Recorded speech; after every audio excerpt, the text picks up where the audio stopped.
Good afternoon and welcome to our webinar on ISO certification today. So welcome to that. I can see a number of people joined us already, and I think we've got a few more due to join us, so I'm sure they will just join us as we go. My name is Flora Neville, and I may well have spoken to you in the past before.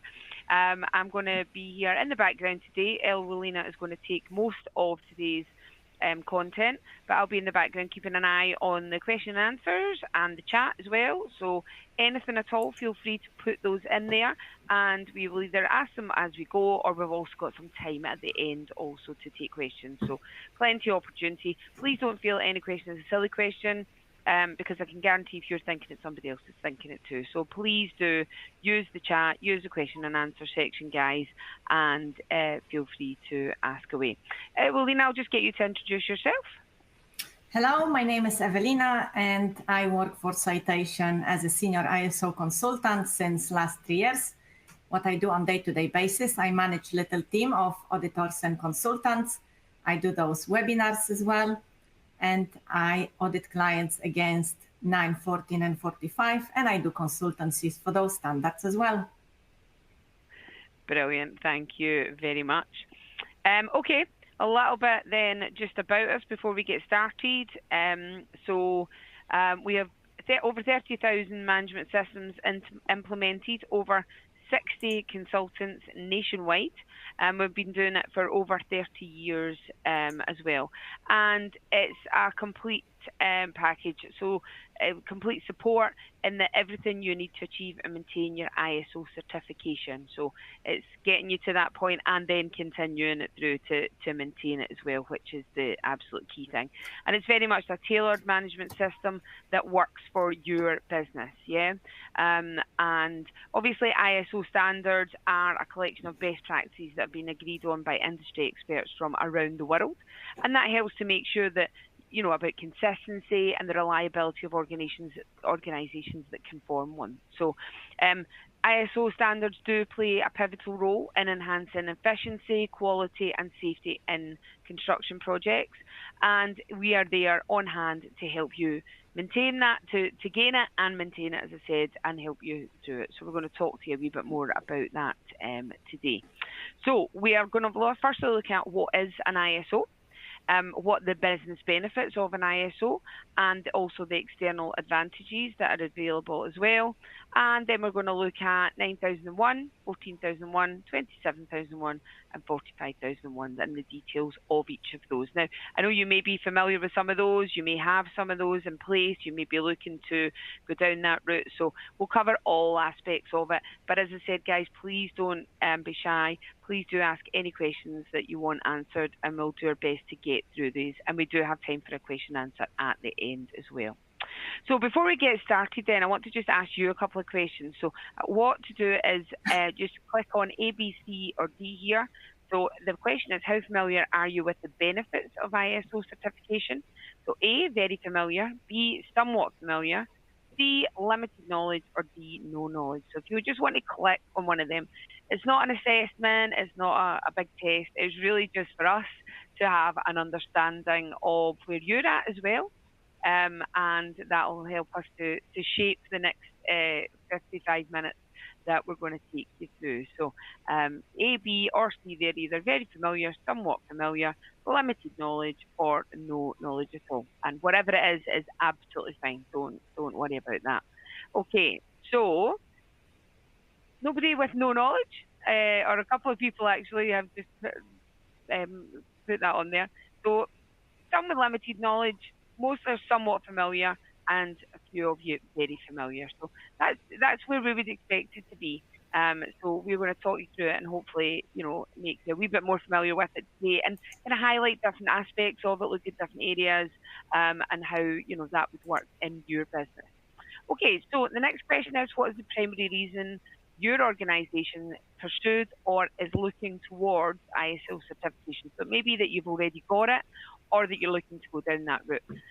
So just interested to know where your motivation for that is. Is it A, market advantage, B, customer requirement, C, improving business performance, or D, brand reputation. Again, just click on whichever one is most applicable to you guys. And I know obviously across the board it will be different.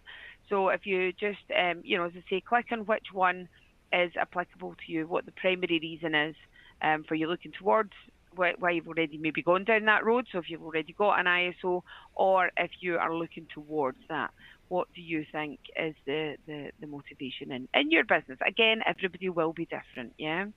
Okay, so market advantage 20%, customer requirement 30%, improving business performance 35%, and brand reputation is 15%. Okay, brilliant. That gives us a good overview then, guys, of where you're at with it. Brilliant. Okay, I'm now going to hand you over to Evelina, who's going to take you through the bulk of the webinar. And please, as I said, don't hesitate to pop any questions or whatever in there, and I'll try and pick them up as we go. And then we will do a question and answer at the end as well. Over to you, Evelina. Brilliant. Thank you, Flora. So what we will do today, we will uncover ISO superpowers. And when ISO is used to its full potential, it can genuinely work wonders. It can transform the way we achieve excellence, efficiency, and we sustain success in the businesses. In a nutshell, ISO, it's a set of guidelines and principles which are recognized all over the world. And you might be familiar with some of those principles. For example, customer focus, leadership, engagement of people, process approach, improvement, evidence-based decision-making, and relationship management. Those standards, like I did say, they are recognized all over the world, and they promote consistency, quality, safety, efficiency across various industries.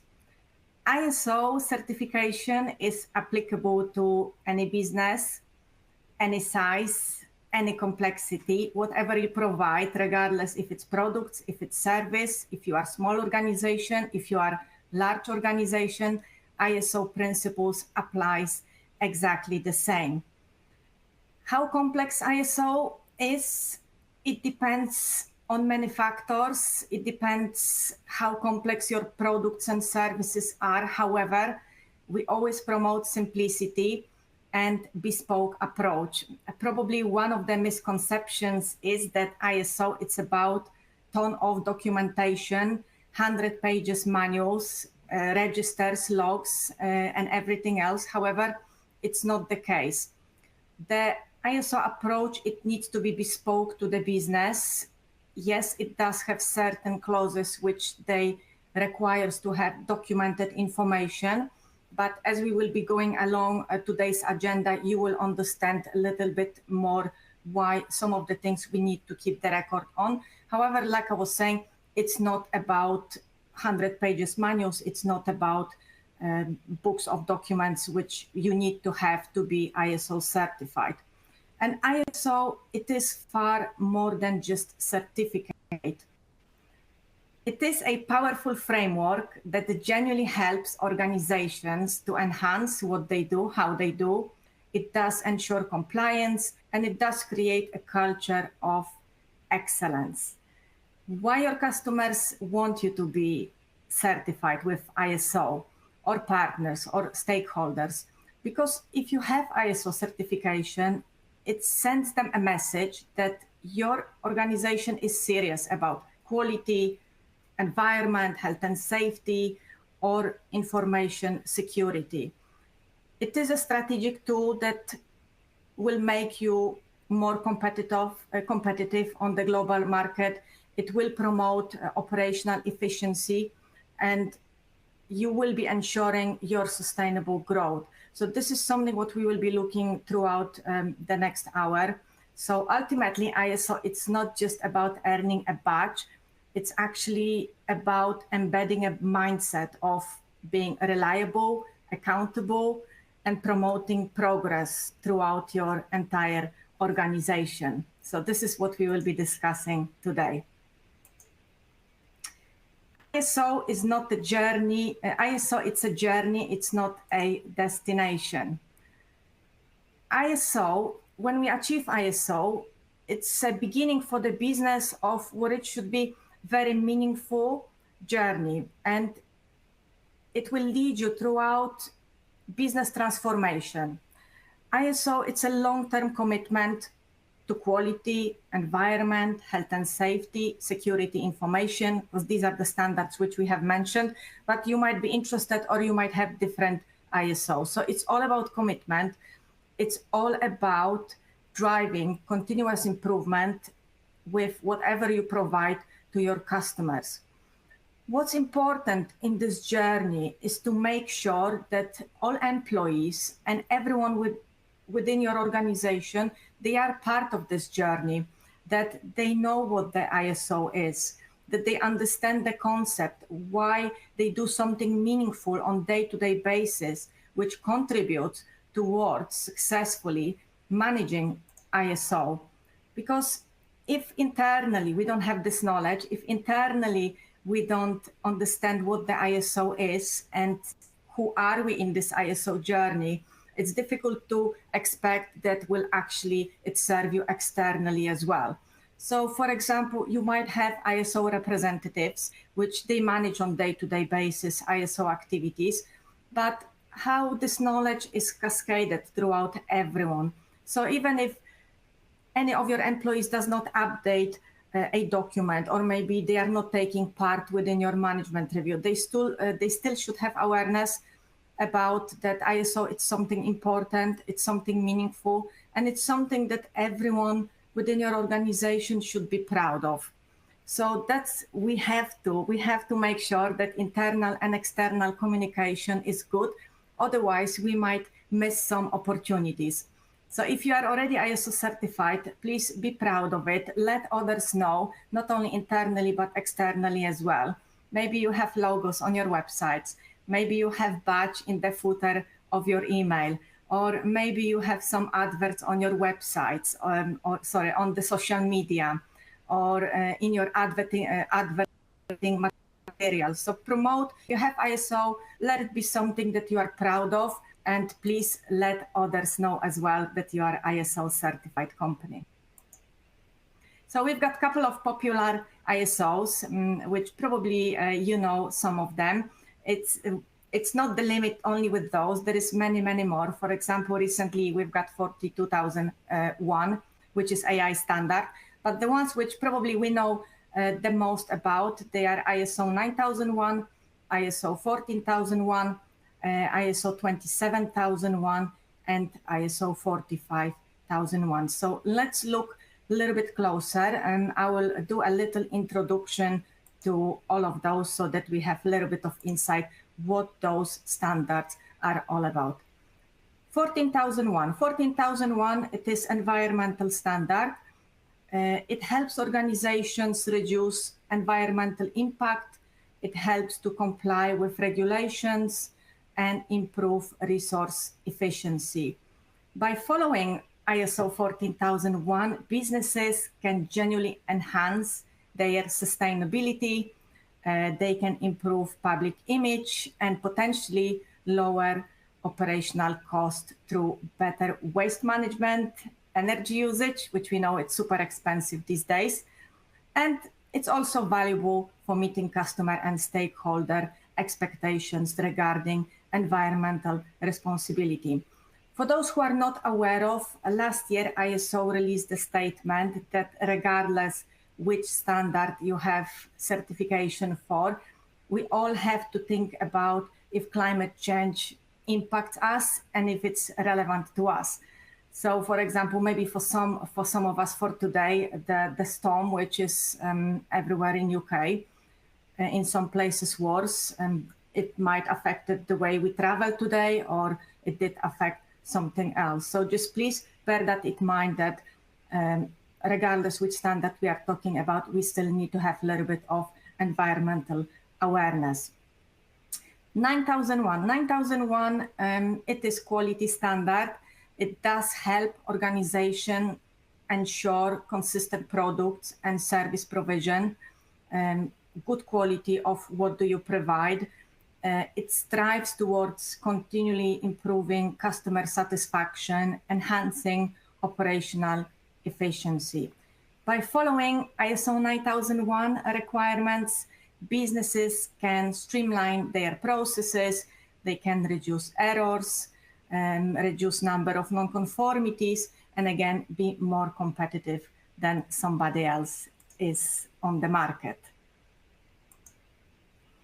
And then we've got a couple of additional ones, which is ISO 27001 and ISO 45001. ISO 27001, it helps organizations, it's about information security, and it helps organizations to protect sensitive data. It does help to minimize security risks, comply with legal and any other regulations as well, and different requirements. And by following the requirements of this ISO, businesses can safeguard themselves against things like cyber threats. They will ensure confidentiality and integrity of information. And again, it's another element, how do we build trust with our customers? 45001, it's all about health and safety. It helps organizations to reduce health and safety risks, prevent accidents and incidents, and it should create safe working environment. By implementing this ISO 45001, businesses can improve employees' well-being. They will comply with safety regulations and reduce costs related to, for example, workplace accidents and incidents. By providing safe environment for your employees, the organization enhances their reputations because you demonstrate commitment to health and safety, which is obviously super important. And here we are. Let's look into different types of tools for businesses, how we can develop improvements within organizations. And in the next couple of slides, we will be looking into productivity and efficiency, customer satisfaction, resilience and adaptability, and how we can do improvements as well by utilizing tools like internal audits and management reviews. When we think about business developments, what can actually come to our mind? It's again improvement. Whatever we do within our organizations, we need to keep continually improve quality, environmental awareness and performance, health and safety, awareness and performance, and anything relevant to information security. And those improvements, they can be achieved, for example, through innovations, which obviously involves new ideas in terms of products, services, processes, to create some value, to boost efficiency, and to have some kind of competitive edge as well on the market. So let's think about what types of innovation we can think about that could boost our businesses. So the first one which comes to mind, it's product innovation, when we think about new or improved products. So that's how this improvement, continuous improvement, should encourage us to think, whatever we provide, what actually is new on the market, how we can improve currently provided products to the customers. And if we look on the market, at the time, the innovation was electric vehicles. The next one, which is worth to have some sort of awareness of, it's as well process innovation. So process innovation, it's implementing better ways of working. So it could be, for example, automation, if we have machinery, or it could be something else that will improve the way we work. Business model innovation, it's focusing on new ways of delivering value. So for example, businesses might have some kind of subscription services that it makes them slightly different to someone else. Another one which I was thinking about when I was preparing for this webinar was service innovation. So this is how we enhance continually our services. So in this case, today we are meeting through Teams. Probably that was some sort of enhancement meeting throughout those tools before pandemic, it might be not that popular. However, now we can meet on Teams. We don't have to travel, which obviously we contribute towards environment. We can conduct these meetings from our offices or from homes. And the last one, it could be as well marketing innovations, which is implementing unique marketing strategies. So it could be through social media, it could be through different campaigns or anything else. But this is one of the tools for businesses and development innovation, which will support all of those elements which we see on the slide. So let's look a little bit closer in all of those. Productivity and efficiency. To be productive and to be effective and efficient in what we do, we need to be aware of within the businesses who is responsible for what. So we need to have assigned roles and responsibilities. Individuals who does have assigned those roles, responsibilities, they need to know exactly what's expected from them. We need to be aware at each stage what the process is. So what processes do we have in place? Do we review those processes? Is there anything that we can do better? Is there anything that we can improve? How well each process performs? Can we identify any opportunities for improvement? So ISO requires businesses to develop internal processes or procedures to the best practices and assign roles and responsibilities so that we know they will be executed in the way we would expect. And by knowing all of those, by knowing your business strengths and weaknesses, by promoting risk-based thinking, basically we will focus on the right thing at the right time, and we will be continually improving what we do.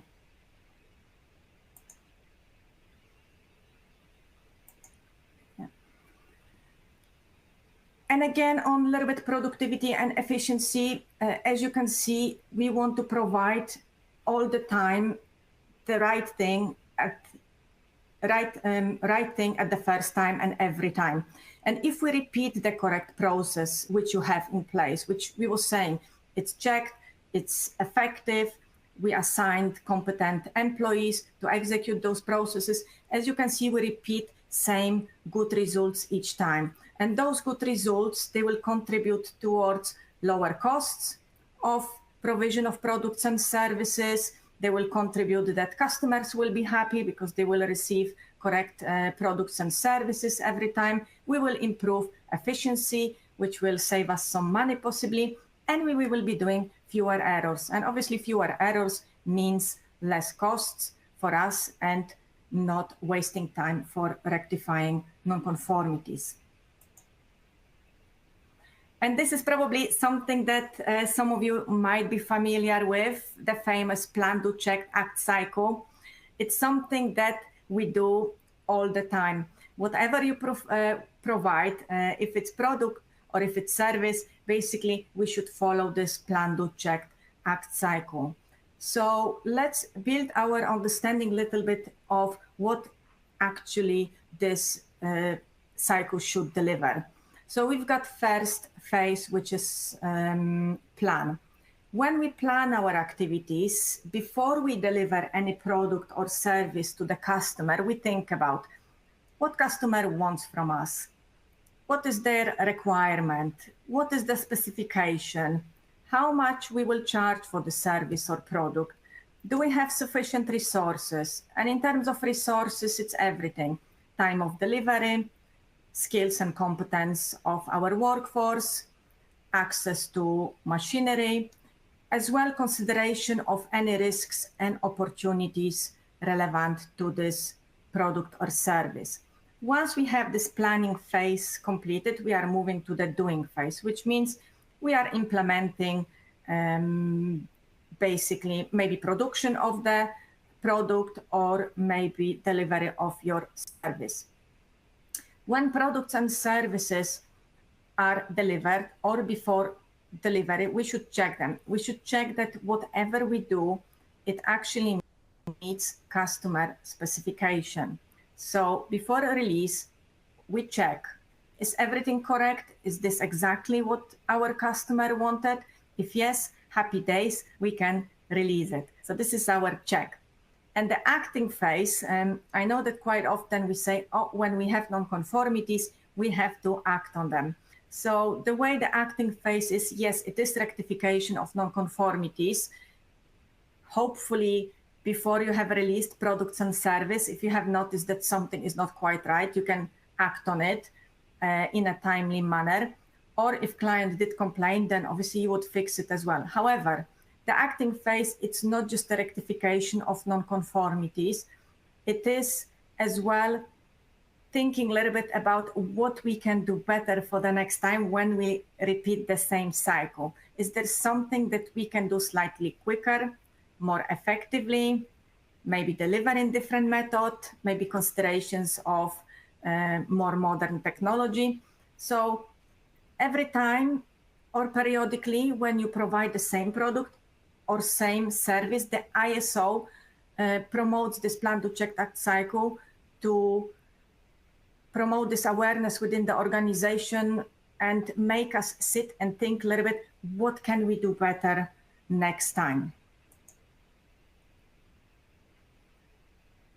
And I think we've got picture here. Here we are, productivity and efficiency, and a little bit about the non-conformities. Non-conformities, I wouldn't see them as something negative as long as lesson is learned long-term. Non-conformities, it's a part of your improvement. Life is not perfect, and ISO, it's not striving towards perfections, but it is striving towards improvement and excellence with what do you provide. So when you have non-conformities, standards specifically say that you have to keep a documented record of those. And the reason for it is that it gives you transparency on what was happening throughout specific period of time. So let's say annually, you might have internal audit report, you might have you might have non-conformance report, you might have non-conformance log, or you might have different tools which you use for a rectification of non-conformities like 8D reports or 5Y. Regardless which tool you are using, it should have a record of what went wrong, who was assigned to keep an eye on this non-conformity, and it should have a record of corrective action. So let's say in 12 months' time or in few months' time, you will look into this log, maybe during management review, and you will have a full transparency on any kind of trends and patterns. So by having this log with visual representation, what actually was going wrong, what needed improvement in last period of time, that might create some trends and patterns, which will allow you to focus again on the right area. So there might be a trend that maybe customer complaints are spiking, or maybe there is something specific to the environment, or maybe health and safety, or maybe security of information. So this is why it's important to analyze the data which we are collating. So any documents which you keep, sometimes clients think it's for the auditor, for the audit day. Those documents are not for us. What we do, we just evaluate compliance when we audit clients. So we are doing a check that you are meeting standard requirements, but those documents which you have on file, they must bring value to you as a business. For me, does it matter for me if you have 10 non-conformities or 5 or 15? Probably not. But for you, it would be important to analyze this data and see, did you have similar issues happening again? Which obviously you would look into the corrective action, which was initially implemented, and it would tell you that it was not effective enough. So you would think again, maybe think a little bit of brainstorming with additional staff members, and you would consider different solutions to rectify this problem. Because the only resources which we cannot recover, it's time. So if we lost some money, yes, possibly finance we can recover one way or another, but time is something that we cannot recover. So we don't want to waste time on repeating same issues and constantly rectifying them. We want to make sure that every error which we do, it drives us towards improvements yet again. So ISOs are all about improvements.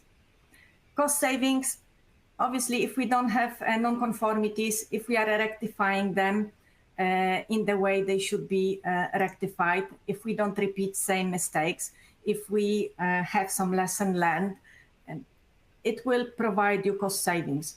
So when we talk about the costs, we might look into what resources was involved into those costs. What was your waste? How things are worked? And efficiency of each process. So again, it should prompt you with some additional maybe conclusions. What can we do better to do some cost savings and be more efficient as a business?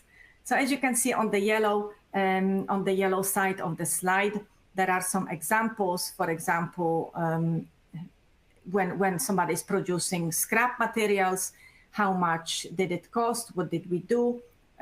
Probably with the scrap, maybe we had to call external parties to pick this up.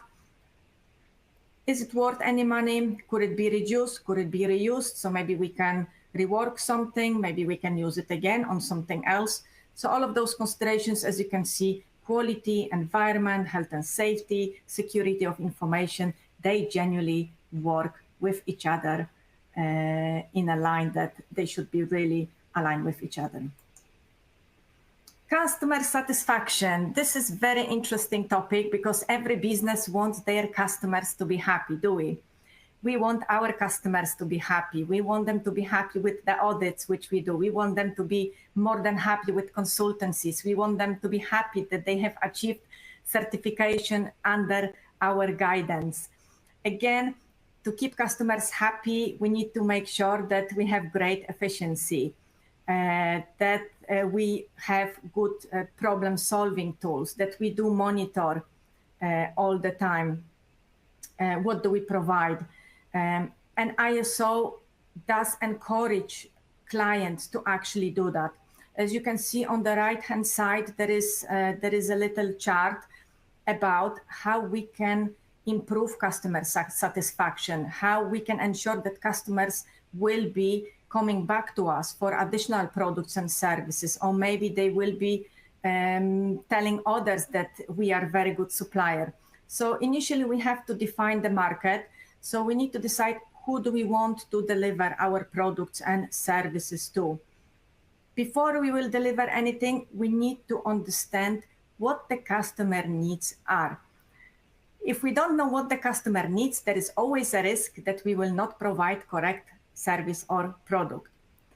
When we provide those services and product, we need to make sure that our processes are aligned with those requirements which we have from the customer.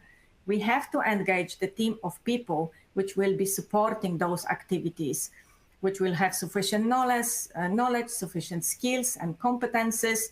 We will measure the results. Is it what customer wants? And we will implement some improvements. In terms of customer satisfaction, it is important to know what the customers thinks about us. So how do we collate this satisfaction? How do we ask them what is their perception of us, of our products and services? Do we send them a survey? Do we send them a questionnaire? Do we call them? Do we meet with them? Do we exchange emails? It's important to build this relationship that customers feels that their perception of your products and services, it's important. So again, customer satisfaction, how it's obtained, it should be bespoke, and every business is different. Always think about who do you approach for the feedback. If you are approaching a busy director, so if you will send this director a survey, which will be an attachment in the email, and you will give it a title questionnaire, probably there is a great chance the director will not open this email because will not have time.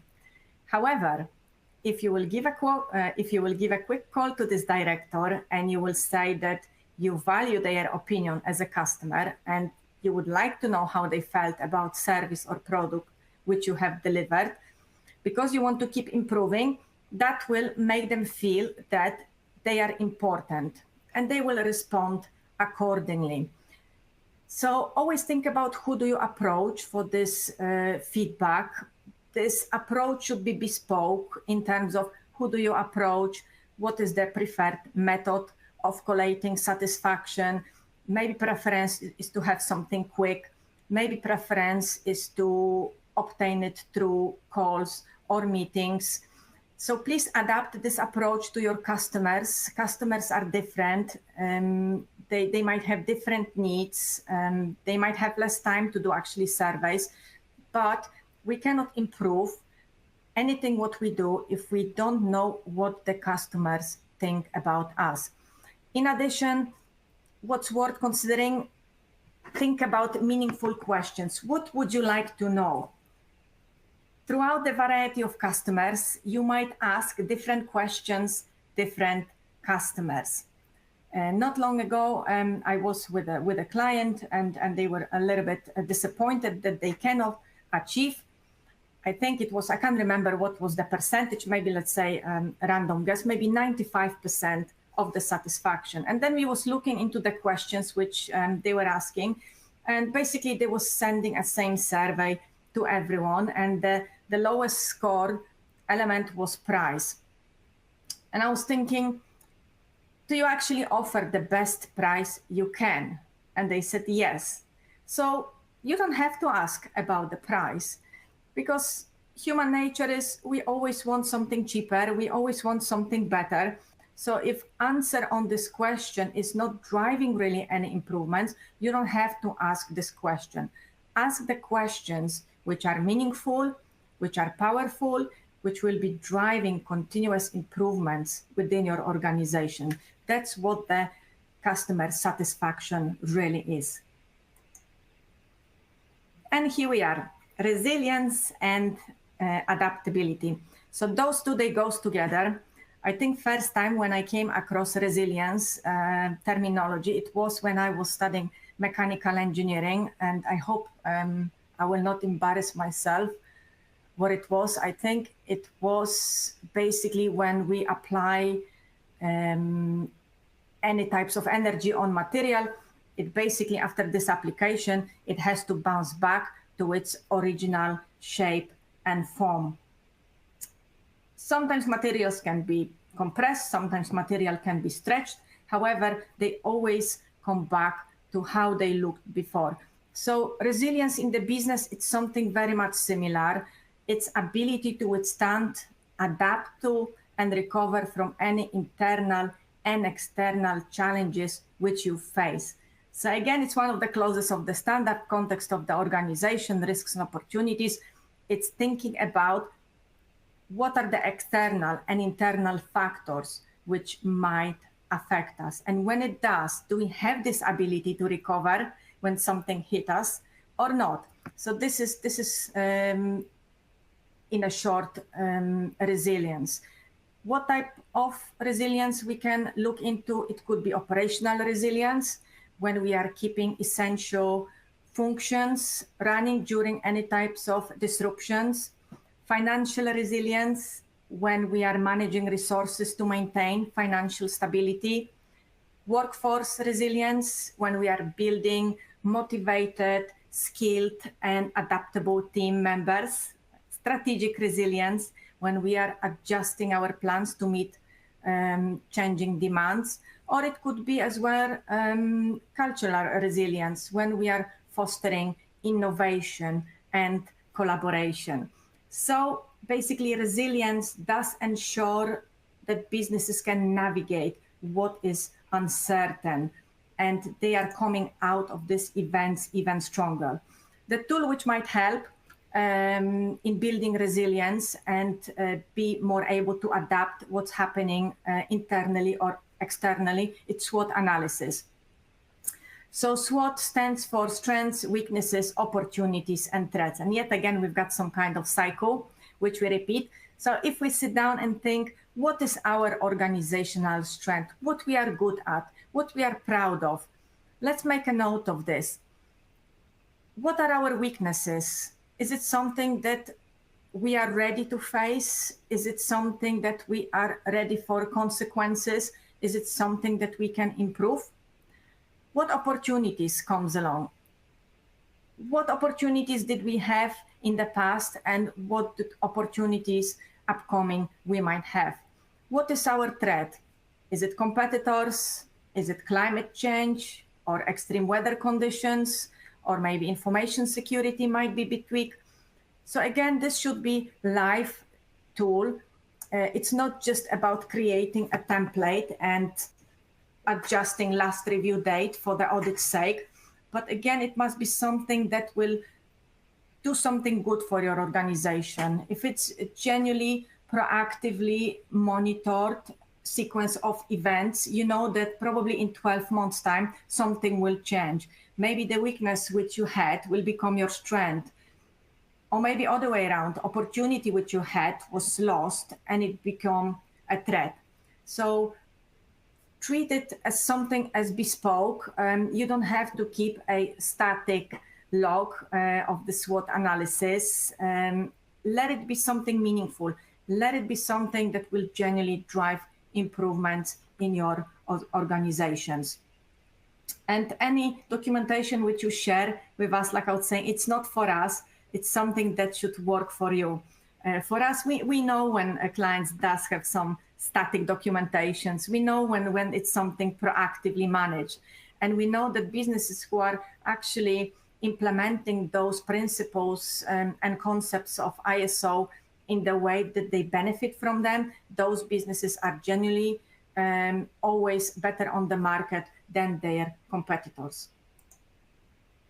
And here we are. One of the most important tools in any ISO, which somehow sometimes clients, they tend to neglect. They don't see its full potential.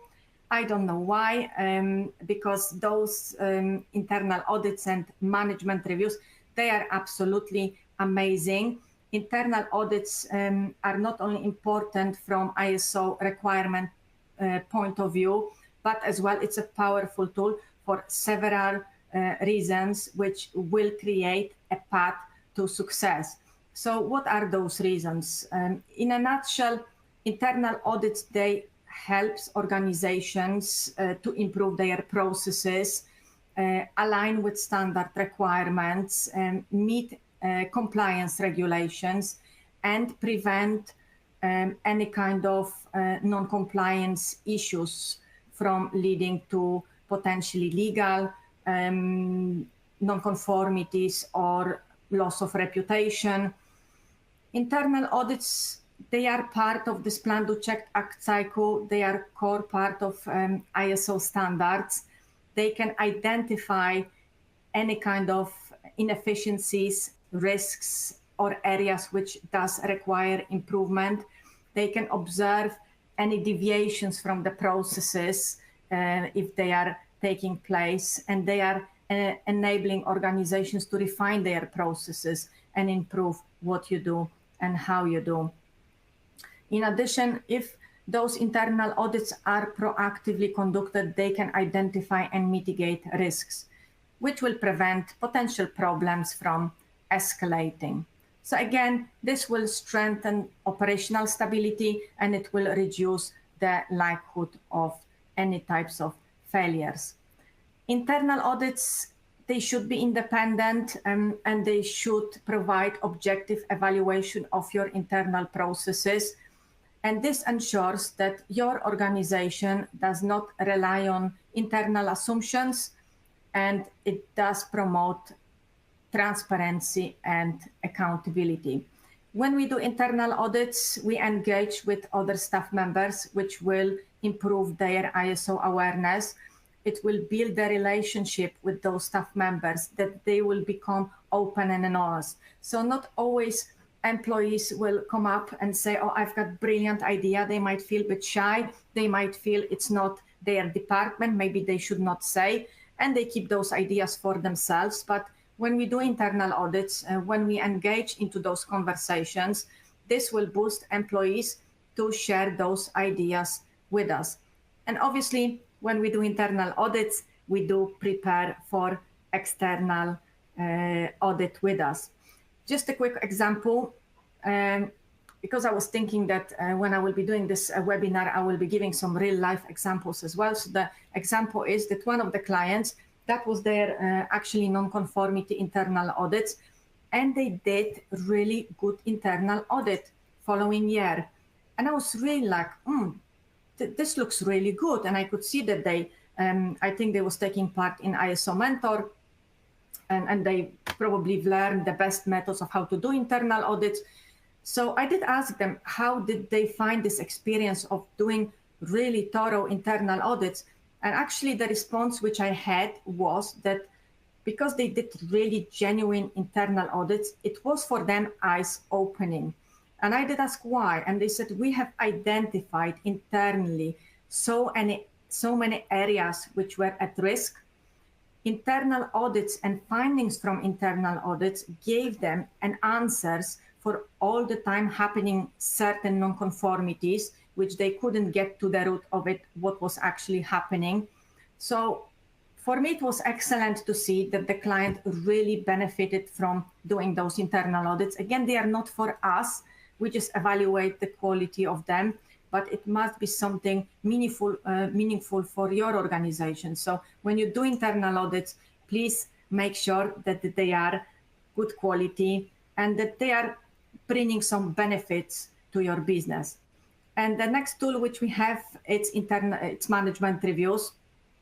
It's probably second in a line with importance regarding what do we do in terms of ISO management, because they provide management reviews, they do provide structured and high-level assessment of the overall effectiveness of your management system.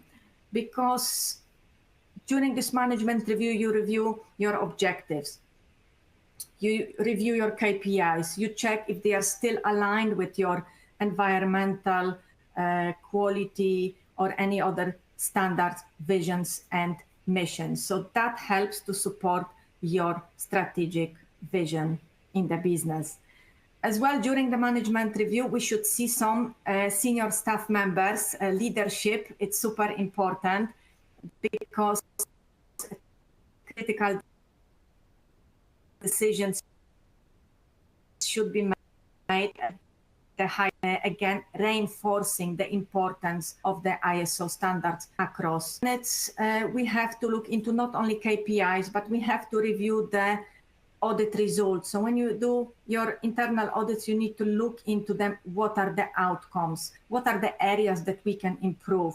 What are the areas at risks? And this might bring you some additional ideas for maybe SWOT analysis, maybe for setting up different objectives. And it will just highlight the areas that should really on. We have to look into customers. So we was talking, how are we collating this feedback? They don't complain, means they are happy. Maybe they don't have different supply and they are using someone for that specific more closer. We basically measure progress and we assess how successfully our management system operates. And this should be driving towards improvements. We always have to seek for some opportunities for improvement, ensuring that the organization is consistently enhancing its processes and efficiency and anything else that you would like to make better in the future. As well, risk management. So yes, we have to look into risks as well. We have to think about what's changing in the world, what's changing internally. So we was talking about this internal and external conditions, how they can impact us so that our management system still remains relevant and resilient.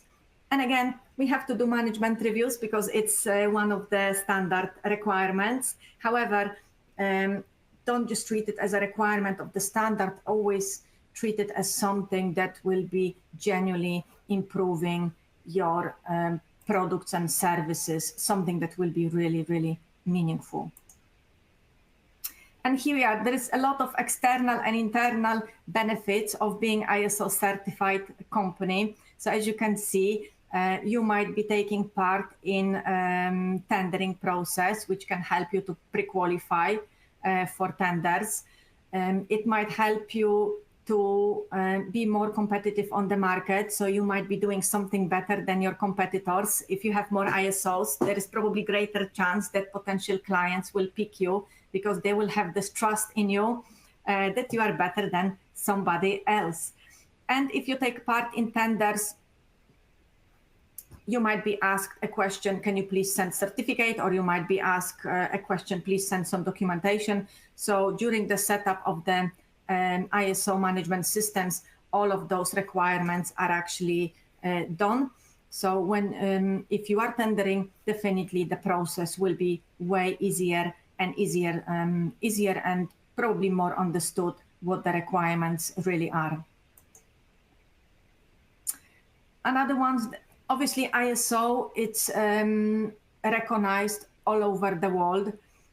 So please use those for your marketing initiatives, promote your business, highlight everywhere, wherever you can that you do have ISOs, or if you don't have ISO as well, I hope maybe this webinar will inspire you to go ahead with us, and maybe you will decide, yes, this is something that we want to do, because it will give you a strategy how you can do those improvements, how you can do better as a business. And that's what we want to do. If we continually don't improve what we do and how we do, basically at some point we will be just left behind. And you want to build your reputation based on the ISO.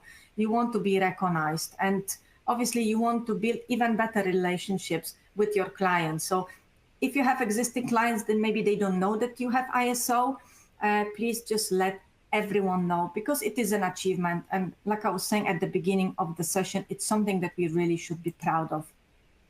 And here we are.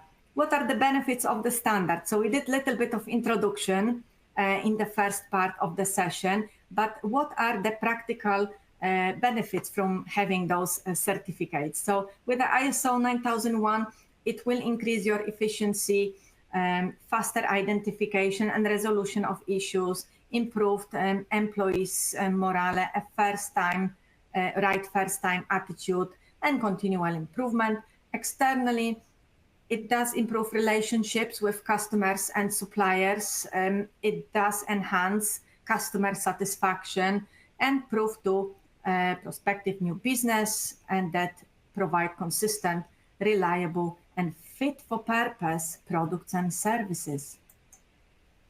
14,001, what are the benefits of having environmental certification? Internally, cost savings, thanks to better resource, waste and energy management, improve efficiency, creates a framework to demonstrate compliance with different types of regulations. Again, it should be striving towards continual improvement. It will boost your reputation. As we know, environmental awareness, it's really a hot topic these days, and it will boost the confidence in what you do and how you do. Proof that you have a forward thinking, that you are environmentally aware business, and demonstrate commitment to environmental performance. 27,001, internally, it creates a framework to demonstrate compliance with regulations, culture of security within the business, robust risk management, continual improvement. All standards are about continual improvement. Externally, yet again, building more confidence with your customers that the information which they provide or they share with you, it's safe and sound, and it does increase trust between you and any other interested parties. 45,001, occupational health and safety management system. It creates a framework to demonstrate compliance, culture of health and safety within the business, robust risk management, continual improvement. Externally, customer confidence in your commitment to health and safety, increase trust. So there we go. So that was little session. What I probably would wish that will be outcome of this session, not only it will boost your, increase your knowledge about ISO, but maybe it will boost your confidence that this is something that you want to do. And definitely ISOs, they help to improve things, provision of products and services. And if you think a little bit outside the box, if you will do 1% improvement per week, think in 52 weeks, you will have 52% improvement within your organization. How amazing is that? So why should we choose ISO certification? For many reasons. Not only because we are the best, and I'm not saying because I am working for Citation, but definitely we've got experts. So we've got access to experts throughout the year. Our clients are never left alone. If you have any burning questions, if you want to get in touch, we've got technical support team, and they will answer those questions for you. We have specialists who will build management systems for you as a part of the consultancy, which will prepare you to achieve certification. And the way we prepare clients, as long as they are engaged, we prepare them to succeed. So we don't prepare consultancies for anyone to fail. The target is you will succeed and you will achieve ISO certification, which obviously makes the process simple because you know that engagement is within same company. And it's generally very quick process. So if the client is really committed to achieving certification, as it does say here, it could happen within 45 days. Citation ISO, it's a part of the group. So we are not only ISO, we are part of something bigger. We have health and safety services. We've got employment law experts. We've got advice line. And all our customers, even if maybe any of you is our ISO customer, you still have access to free of charge 24/7 HR line advice. So if you have any burning matter that you would like to ask, you can give them a call and they will give you an answer. And again, SMAS, work safe, they can connect you with any specialist from health and safety, find solutions to give you peace of mind as well. And there is a lot of additional things, cybersecurity. So if you will have any questions about any of those matters, please get in touch. We have good technology as well, which helps to maintain your certifications, including Atlas system. In Atlas, you can keep your ISO documentation. You can find designed templates which are compliant with different standards requirements. You can find some pre-populated examples of documents as well. So there is a lot of things, a lot of different features which will help you to understand ISO even more in depth, and it will help you possibly to prepare towards the audits. And like I was saying, there is a lot of templates, notifications. The Atlas portal is actually proactively managed by our administrators. So the Atlas, it's not just static portal. We have team which works day on every day, how to things do better. We listen to our customers, we listen to their feedback, and that's how the improvements are made. So that's all from me. I will ask Flora to take charge, and I will have a sip of water.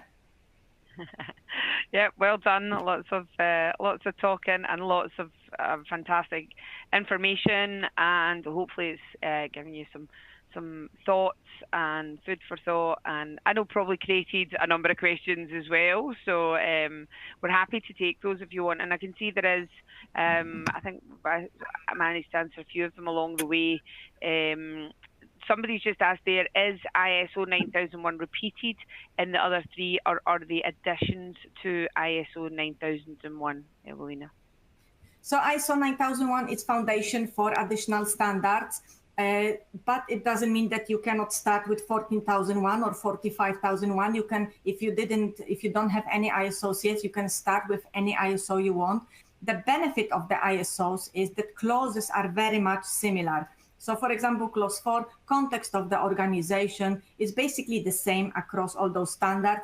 Just obviously we are focusing in one case, any kind of quality factors which can impact us, in other case, environmental factors, and in additional case, health and safety factors or something else. So there is a lot of similarities between the standard. That's why if you don't have any standards yet, whichever you will pick, the implementation of next one will be even easier, because let's say you might have approx maybe 60 or 65% things already set up. So that's how the ISO organization did work, that when they had review, they have aligned all of those standards so that clauses are not mixed everywhere in different places, different numbers. They are actually making absolutely sense. So a lot of things can be integrated for the customers. What I can say, if you don't have standards yet, and if you are thinking about 2 or maybe 3, please think about maybe going ahead with integrated management system, because then you will have one setup of those standards. You will have better insight how it works together. However, you can set up additional standard at any point, and you will see that it will be already aligned with what you have already in place. So it's I know that it might sound strange, but it's definitely easy. It's not difficult to set up ISO management systems. It's all about what do you do with it after. Make it something meaningful. At least I have great passion for ISO. I like to promote this ISO awareness wherever I can. I wake up in the morning thinking, oh, who will I meet today? What will I say? Because it's genuinely such a great tool, and the clients are paying for this tool. So why just not make the most out of it? And I've seen so many businesses doing excellent, recovering from all sorts of different challenges, thanks to the fact they had ISO in place, that they had follow up all the principles which ISO is driven by, and that's how they could succeed and remain resilient. Great, thanks. And I think that's the key thing, isn't it, Evelina? When you've got one standard in place, it then makes those other standards so much easier, doesn't it? There's still a bit of work to do, but certainly you're a big chunk of the way there. Absolutely, and have no fear. There is generally nothing scary behind ISO. Sometimes clients think, oh, additional ISO, oh my goodness, again, billion documentation. If you had any experience with us, it doesn't work like that. It's not just about documentation, it's about making your businesses better. So if you are striving towards some kind of excellence, if you want to make things better, if you want to have better resilience, if you want to be better than your competitors, and generally at the end of the day, make more money, ISO, that's the way to look forward.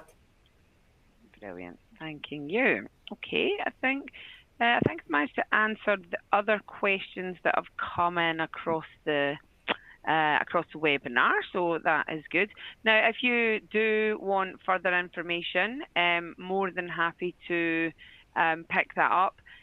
If you do want today's recording, which gives you, we don't give out slides, but it gives you obviously the slides and the audio. So somebody will be picking up with you post webinar, so you can request that at that point if you would like to go back, and because I know there's a lot of information in there, and Evelina's done an amazing job of covering a lot of ground in a short space of time. So I know there is a lot there to pick up, guys, so you might want to go back on it. I appreciate that, so we can arrange that for you, no problem at all. Equally, if you want to have a wee bit more chat or get further information or talk about a specific ISO or whatever, then please do just pop it in there and we will get that picked up, and somebody will give you a call to talk through what's going to work for you, whether it is your first step in the process here, or whether you're looking to expand what you've got in place already. It doesn't matter. We're more than happy to have the discussion with you about how that's going to work for your business, where you need to go,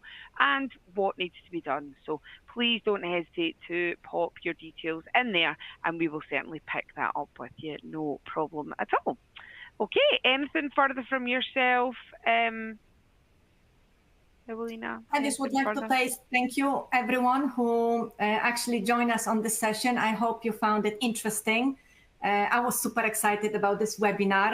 I was hoping that whoever will leave this call will have a little bit more insight into less fear as well. And who knows, I hope I will meet you maybe during setting consultancies or auditing you, who knows? Somebody's just asked here, do you do one-to-one training on completing Atlas? Atlas, it's actually the training with Atlas, it's a part of consultancy. So during consultancy and stage 2, we do the training.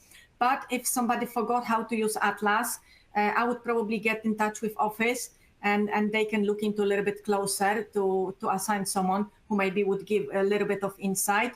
As well, if you have even any question during the audit, if there is a little bit of time left, you can always ask about some of the functions with Atlas. But generally speaking, probably I would give a call to the office and ask them for further support. The Atlas itself, it's so easy. Basically, you cannot go wrong with Atlas. You go to Atlas and basically click everywhere. And I am like that person. I just click into everything, all the buttons. I know it's probably not good, but I just click and I test everything. So you can do exactly the same thing with Atlas. Basically, just click into all functions. You cannot break anything. You cannot damage anything. There is speech bubble, which you can ask the questions as well if you cannot find something. So basically, you can really unravel a lot of helpful information. Just again, please go into this Atlas if you have access to, and basically just check. And everything is really there. From the left-hand side menu bar, you will see all the functions.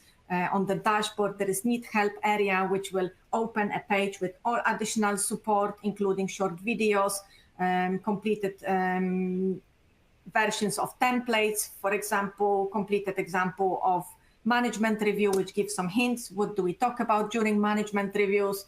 There is explanations of the standards as well, based on the processes. So there is really a lot of things.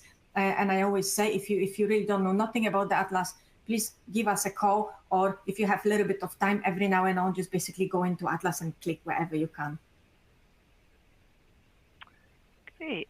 Okay. Fantastic. That's brilliant. I think we have just double checking. Yeah, I think we've managed to cover most of the ground that we're looking to, so that's brilliant. But yeah, anything further, guys, do not hesitate to pick up the phone to us or drop us an email or whatever. Or if you want a date in the diary now, pop it in the chat box and we can pick that up for you. No problem at all. But I hope it's been worthwhile. I appreciate you joining us and taking valuable time out of your day. Yeah, and even after today, if you think I should have asked or I could do with some help or looking for more advice, then by all means get in touch and just let them know you've been on a webinar and we can pick that up with you. Absolutely no problem at all. Yeah? Okay. Brilliant. Thank you. And thank you, Evelina, for all your information and fantastic run through as ever. So much appreciated. And I'm going to bring it to an end then, guys. Thank you so much. And we will speak to you very, very soon. Take care. Thanks, guys. Thank you very much. Have a good weekend. You too. Bye-bye.